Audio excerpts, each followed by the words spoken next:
Gale panggil dumateng panjenenganipun para juru pamiji ingkang dahat kinurmatan, para dwija ingkang pantes widarsana, tuwin para kadang murid taman muda ingkang tansah anyatet ing mayat.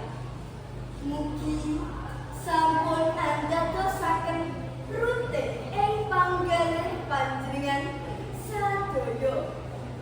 Sumangga kula dherekaken manungsu puja hasta puji hastuti wonten ngarsanipun Gusti ingkang murping dumadi amargi karya rahmatipun.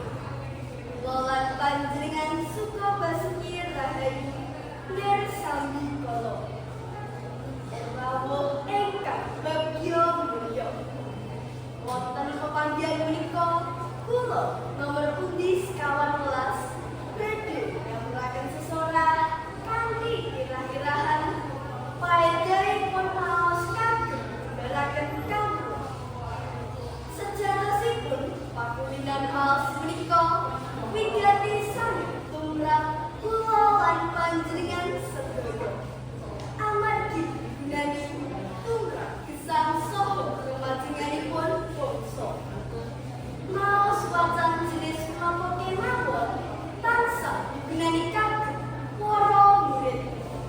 Tuladhanipun inggih menika maos buku pelajaran, buku dongeng, buku ensiklopedi, kalawarti, ariwarti, lan sanes-sanesipun. Kanca ingkang kula tresnani, samangke wonten ing jaman sami digital menika budaya maos sampun sami dipun lirwakaken. Babagan menika dipun sebabaken maneka warni perkawis. Inggih menika amargi kawon kaliyan HP. Wonten pundi-pundi kula lan panjenengan tansah manggi sedaya tiyang sami gulanan HP.